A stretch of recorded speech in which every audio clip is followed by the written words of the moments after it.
नमस्कार, आप देख रहे हैं सच में धड़क का दमदार शो महाप्रहार और मैं हूं आपके साथ ऋचा सिंह। आज एक ऐसा सवाल लेकर आपके सामने आई हूं जो हर माँ बाप, हर शिक्षक और पूरे समाज की रूह को कपा देगा, जिसने हर घर को, हर परिवार को खौफ में डाल दिया है। क्या हमारी युवा पीढ़ी के सपनों का बोझ उनकी जान से भी बड़ा हो गया है? आज दो बेहद दर्दनाक और रूह कपा देने वाली खबरें सामने आई हैं। एक तरफ जयपुर में दिल्ली रोड स्थित एक यूनिवर्सिटी के हॉस्टल की 15वीं मंजिल से कूदकर बीटेक फर्स्ट ईयर के छात्र आदित्य तिवारी ने अपनी जान दे दी। आदित्य उत्तर प्रदेश से बड़े बड़े सपने लेकर आया हुआ था, लेकिन सफर शुरू होने से पहले ही खत्म हो गया। तो दूसरी तरफ कोटा से फिर एक दिल दहला देने वाली खबर सामने आई, जहां मध्य प्रदेश की रहने वाले एक छात्रा ने नीट परीक्षा के दबाव में आकर सुसाइड कर लिया। आखिर 15वीं मंजिल से कूदने को मजबूर करने वाला वो कौन सा दबाव था जो आदित्य नहीं झेल पाया? कोटा की उस नीट छात्रा को अपनी बहन के साथ रहते हुए भी ऐसा कदम क्यों उठाना पड़ा? क्या हमारे कॉलेज, हमारी यूनिवर्सिटीज और हमारे कोचिंग सेंटर सिर्फ पैसा कमाने की मशीनें बन चुके हैं, जिन्हें बच्चों की मेंटल हेल्थ से कोई सरोकार ही नहीं है, कोई लेना देना ही नहीं है? आखिर ऐसा क्या हो रहा है कि हमारे बच्चों की सहन शक्ति इतनी कम होती जा रही है? क्योंकि मामूली सी असफलता या भविष्य का डर हमारे युवाओं को इस कदर अवसाद और अकेलेपन के दलदल में धकेल रहा है कि उन्हें मौत की एकमात्र रास्ता ही दिखाई देता है। क्या हमारा एजुकेशन सिस्टम, कोचिंग संस्थान और खुद माता पिता बच्चों को जीतना तो सिखा रहे हैं, लेकिन हारना और संभलना सिखाना भूल गए हैं कि कैसे उनको संभलना चाहिए? आज की चर्चा गंभीर मुद्दे पर है। आखिर युवाओं को घेरता ये अवसाद कब थमेगा और हम इस जानलेवा दबाव को कैसे खत्म कर सकते हैं? आज होगी इसी मुद्दे को लेकर चर्चा।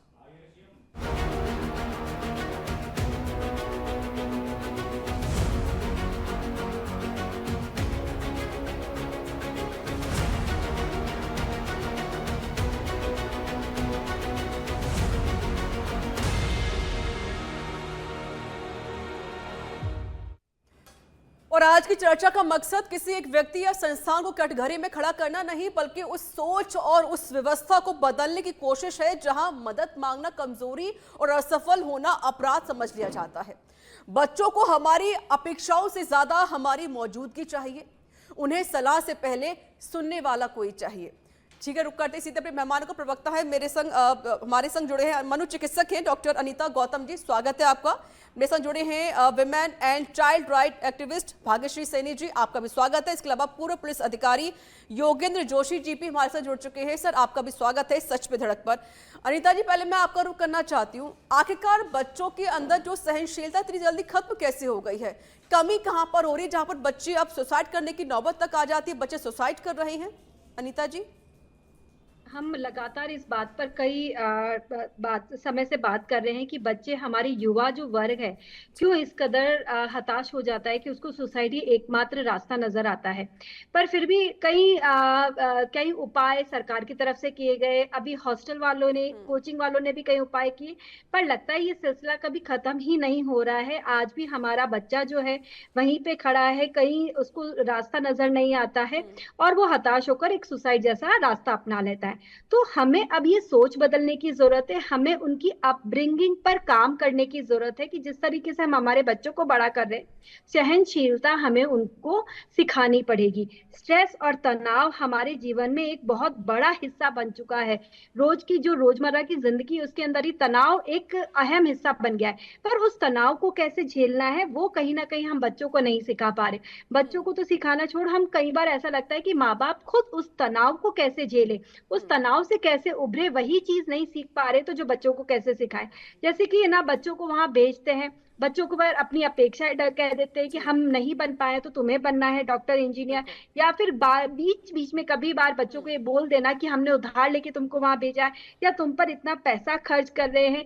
ये कुछ नेगेटिव बातें हम बच्चों को बोल देते हैं, ये कहते हैं कि कहीं एक तरीके से हमारे मन में होता है कि ऐसी बातें करने से हम बच्चे को समझा रहे हैं, पर ये बातें बच्चों को समझाई नहीं, मतलब उनके ऊपर नेगेटिव थॉट्स ज्यादा उनके दिमाग के अंदर बढ़ जाते हैं, उनको ऊपर लगता है कि एक प्रेशर बिल्डअप हो रहा है उनके दिमाग में और उनसे वो बाहर निकल नहीं पा रहे या कोई उनको रास्ता नजर नहीं आता है। जी। उनको वो जो प्रेशर धीरे धीरे कि आपको अपने माँ बाप ने जैसा कहा है वैसा आपको करना है, आपको इंजीनियर बनना है, आपको डॉक्टर करना है, डॉक्टर एग्जाम पास करना है, नीट क्लियर करना है, आप नहीं कर पाओगे तो आप समाज में कहीं स्टैंड नहीं कर पाओगे, आपके माता पिता की कितनी अपेक्षा है, पीयर प्रेशर बहुत ज्यादा बढ़ जाता है कि उसके बच्चे ने कर दिया तुम नहीं कर पाओगे, या तुम तो इतने इंटेलिजेंट हो, इतने केपेबल हो, फिर भी तुमसे नहीं हो रहा है। ये सब चीजें नेगेटिविटी धीरे धीरे इस तरीके से जो बच्चे अब काफी ज्यादा परेशान हो रहे हैं, क्योंकि ऐसी बहुत सारी घटनाएं सामने आती हैं जहां बच्चे दबाव में आकर सुसाइड कर लेते हैं। और मेरे संग भाग्यश्री जी भी जुड़ी गई हैं। भाग्यश्री जी, मेरा एक महत्वपूर्ण सवाल आपसे ये भी है, क्योंकि आपने भी देखिए बच्चों को काफी ज्यादा देखा भी है, क्योंकि आप बच्चों को भी जिस तरीके से काउंसलिंग करती हैं, बहुत सारी बातें उनके दिमाग पर चलती हैं, स्टडी को लेकर हो या करियर को लेकर हो। सबसे ज्यादा मेन बात जिस तरीके से अनीता जी ने भी कही कि भाई मैं ये क्यों नहीं कर सकता, एक प्रेशर होता है, माँ बाप का प्रेशर होता है, समाज का प्रेशर होता है कि अगर उसके बेटे ने कर लिया तो भाई आप क्यों नहीं कर सकते, आज उनकी बेटी डॉक्टर है तो तुम डॉक्टर क्यों नहीं बन सकती हैं। और इस प्रेशर की वजह से या उनकी उम्मीदें पूरी ना होने की वजह से कहीं ना कहीं जो बच्चे हैं वो एक कदम उठा लेते हैं सुसाइड करने का। देखिए, सबसे पहले तो अगर जो वर्तमान समाज है और उसमें बच्चों को अगर सुसाइड करना पड़ रहा है तो मैं ये बोलूँगी कि फैमिली हो, एजुकेशन सिस्टम हो या सोसाइटी हो, उनकी नाकामी का ये रिपोर्ट कार्ड है। हम लोगों ने as a parent, as a school, as a society बच्चों को सक्सेस और लाइफ की इतनी नैरो डेफिनेशन समझाई है कि बच्चे चीज़ों को हैंडल ही नहीं करना चाहते। कोई भी बच्चा अगर आत्महत्या कर रहा है तो ऑब्वियसली उसकी मेंटल हेल्थ को आपने उस लेवल पे पहुंचा दिया है। अब मेंटल हेल्थ में रिस्पॉन्सिबल कौन है? अगर पेरेंट्स के स्तर पे आए तो जैसे अनीता जी ने कहा कि पेरेंट्स जो होते हैं वो अनवांटेड प्रेशर देते हैं, पेरेंट्स का प्रेशर, सोसाइटी का प्रेशर, अच्छा प्रूव करने का प्रेशर, अगर एक परफेक्ट बच्चा बनने का प्रेशर, अगर वो चीजें नहीं करते बच्चा अपना कॉन्फिडेंस खो देता है। फाइनेंशियल गिल्ट उसे देते हैं कई बार पेरेंट्स, हमने यहाँ से लोन लिया, हमने जमीन बेच दी, हम ये कर रहे हैं, तुम्हें इतना पैसा भेज रहे हैं, तो बच्चा उस प्रेशर में भी आ जाता है। एक बच्चा जब कोई पढ़ने के लिए बाहर जाता है ना उस छोटी सी एज में, तो वो बहुत अकेला होता है। पेरेंट्स जो होते हैं वो उसको जिसे बोलते हैं ना प्रॉपर कम्युनिकेशन या कंडीशनल सपोर्ट उसको देते हैं, अनकंडीशनल सपोर्ट नहीं देते। अगर वो उसको कॉल भी करेंगे तो ये नहीं पूछेंगे कि बेटा ठीक हो, खुश हो, वो ये पूछेंगे पेपर देने गए थे, पढ़ाई कैसी चल रही है, एग्जाम की तैयारी कैसी चल रही है। बहुत सारी चीजें हैं। एज अ सोसाइटी हम लोग कंपैरिजन करते हैं, गुप्ता जी का बेटा डॉक्टर बन गया, शर्मा जी का बेटा इंजीनियर बन गया, तुम क्या कर रहे हो। तो एक बच्चे को हमने वो कहते हैं ना कि एक डिग्री निकालने वाली या बेहतर सुनहरा भविष्य देखने वाली एक मशीन की तरह बना दिया, उसको हमने सपने देखने वाला इंसान नहीं छोड़ा। तो मेंटल हेल्थ की अगर मैं बात करूं, यहाँ पे मेंटल हेल्थ पे कोई बात ही नहीं करना चाहता, या तो करना नहीं चाहता, ये इतना बड़ा टैबू है। अगर कर ले तो सामने वाले व्यक्ति को भी नहीं पता कि हाउ टू डील। तो मुझे लगता है ज्यादा से ज्यादा अगर मेंटल हेल्थ पे बात होगी तो हम इन चीजों को नॉर्मलाइज कर पाएंगे। बच्चे कोई मशीन नहीं है, बच्चे को बच्चा रहना दीजिए, चाहे वो सोसाइटी हो, चाहे वो पेरेंट्स हो। और मैं यहाँ पे सिर्फ पेरेंट्स को रिस्पॉन्सिबल नहीं बोलूंगी, पेरेंट्स भी उतने रिस्पॉन्सिबल है, सोसाइटी भी उतनी रिस्पॉन्सिबल है, कोचिंग इंस्टीट्यूट्स भी उतनी रिस्पॉन्सिबल है और गवर्नमेंट भी इतनी रिस्पॉन्सिबल है। क्योंकि गवर्नमेंट नॉर्म्स बना देती है, वो इंप्लीमेंट हो रहे हैं नहीं हो रहे उससे कोई मतलब नहीं है। सोसाइटी हमेशा कंपैरिजन में जी रही होती है कि उसने बेहतर किया और उसने नहीं किया। पेरेंट्स अपने सपनों का बोझ देखते हैं। तो मुझे लगता है कोचिंग इंस्टीट्यूट्स जो होते हैं, मुझे लगता है वो दिखावे भर का तो कुछ कर लेंगे, लेकिन जो रियल मामले में या जो ग्राउंड पे जो करना है वो आपको कभी भी वो बदलाव की तस्वीर नजर नहीं आएगी। तो मुझे लगता है हर स्तर का फेलियर है, हर स्तर की कमी है। बिल्कुल, और हर एक पूरे सिस्टम को यह सोचना पड़ेगा, क्योंकि हम अक्सर देखते हैं चाहे वो स्कूल हो या वो यूनिवर्सिटीज़ हो या फिर वो कोचिंग सेंटर ही क्यों ना हो, वहाँ पर देखा जाता है कि बच्चों पर प्रेशर बहुत ज़्यादा बनता है। अगर पढ़ाई के साथ साथ अगर ये भी सिखाया जाए कि अगर आप हार भी जाओ तो इसमें कोई असफलता नहीं है, बल्कि उससे आपको निकलकर और आगे बढ़ना है। जो बच्चों के एक कहते हैं कि जो मनोज शक्ति है वो भी काफ़ी ज़्यादा डाउन हो चुकी है। हमारे संग योगेंद्र जोशी भी देखिए जुड़ गए हैं, उनसे भी हम बात कर लेते हैं। योगेंद्र जी, ऐसे बहुत सारे केस आते हैं, चाहे वो कोचिंग सेंटर्स हो, आप जिस तरीके से नीट का जो एग्जाम यहाँ पर जो लीक हुआ था उस पर काफ़ी ज़्यादा बच्चों सुसाइड भी कर लिया था। हमारा जो फोकस है वो सिर्फ एक फोकस रहता है बच्चों के ऊपर कि भाई आपको अपना करियर बनाना है, आपको अपने नहीं बल्कि हमारे सपने पूरे करने हैं, ये कहना होता है माँ बाप का। योगेंद्र जी। ऋचा जी, ये बात तो है जो अभी मेरे से पहले प्रवक्ताओं ने बातें की हैं, ये अपनी जगह है।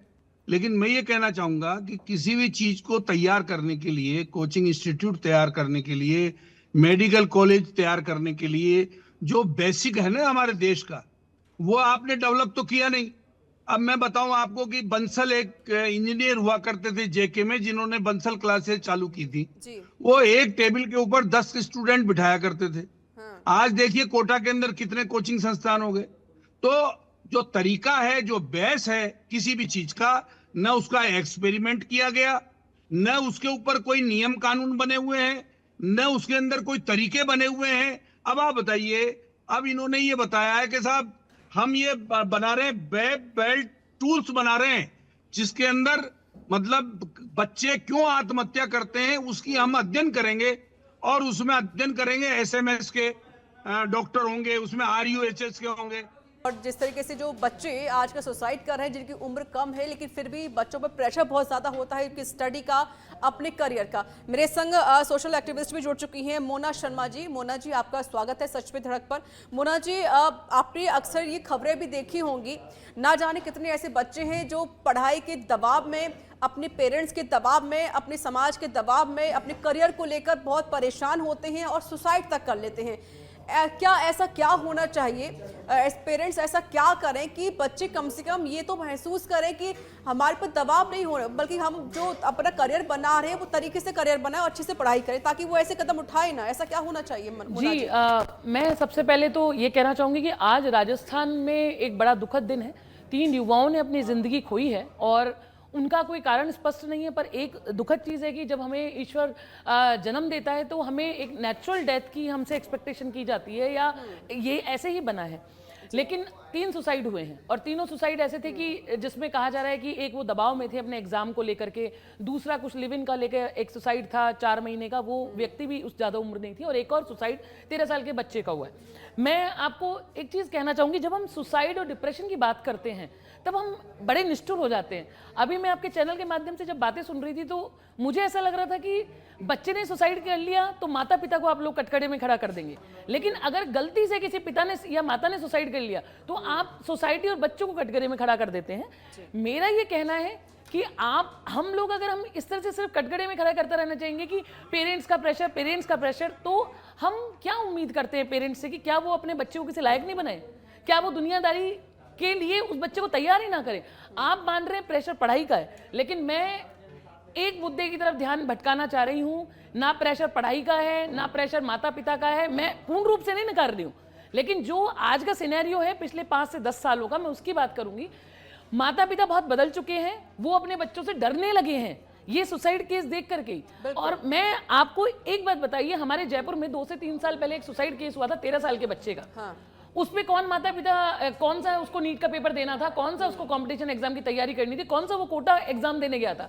सिर्फ कारण इतना सा था कि उसके पीटी टीचर ने उसको कहा कि भैया लंबे बाल आपके हैं, उसको कटवाइए और आप उसके बाद स्कूल आइए। बच्चा घर गया, उसने सुसाइड कर लिया, क्योंकि उसको ये ह्यूमिलिएटिंग लगा कि इतने सारे बच्चों के सामने मुझे ये बोला गया कि बाल कटवा लीजिए। हाँ। ये मुद्दा मैं इसलिए बोल रही हूँ कि अपन जब हम किसी को ब्लेम करने पे आते हैं तो मैंने देखा कि हमारे एक्सपर्ट कह रहे हैं कि सब माता पिता का दबाव है, सब ये सोसाइटी का दबाव। आप मुद्दे पे आइए, हम लोग कमजोर होते जा रहे हैं, हम लोग एक कमजोर पीढ़ी की स्थापना कर रहे हैं, हम लोग एक ऐसी पीढ़ी की स्थापना कर रहे हैं जिनके मुद्दे ही अभी तक क्लियर नहीं है। माता पिता बच्चों से डरते हैं कि भैया हम नहीं बोले हमारा बच्चा सुरक्षित रहे। आजकल माता पिता ने ये कह दिया कि भाई तू नौकरी मत कर, तू कोई स्टार्टअप कर ले, तू तो घर में बैठा रहे। माता पिता अपने बच्चे को जिंदा देखना चाहते हैं। माफ कीजिएगा, माता पिता को अगर आप यहाँ पे ब्लेम किया जाता है, मैं मानती हूँ ये पूरी तरह से गलत है। अब आप कहेंगे मुद्दा क्या है, सही क्या है? मेरा ये मानना है कि सोशल इश्यूज पे बात कीजिए। राजस्थान में 70% सुसाइड पुरुष करते हैं और 25% सुसाइड महिलाएं करती हैं। तो क्या हम ये माने कि सारी प्रॉब्लम पुरुषों के पास है? नहीं, परिस्थितियां किसके पास है? खराब महिलाओं के पास है। लेकिन पुरुष सुसाइड करते हैं, कारण क्या है? 70% पुरुष सुसाइड करते हैं, उसका कारण क्या है? एक कारण है कि हम स्थितियों को समझते ही नहीं है। हमारे साथ प्रॉब्लम ये है, ठीक है, कि हमने किसी सोशल सर्कल को मान्यता ही नहीं दे रखी है। हमारे यहाँ ये है कि हम लोगों ने मान लिया सब सोशल मीडिया का दबाव, हमने किसी पे इल्जाम लगा दिया कि सब आईफोन का दबाव। हम कारण को आइडेंटिफाई नहीं कर पा रहे। कारण है हमारे आसपास की परिस्थितियों पे सही समय पर बात नहीं करना। आज मैं निम्स का केस जब देख रही थी तो मैंने उस केस में पढ़ा कि सब 1 मई को पिताजी की लास्ट बात अपने बच्चे से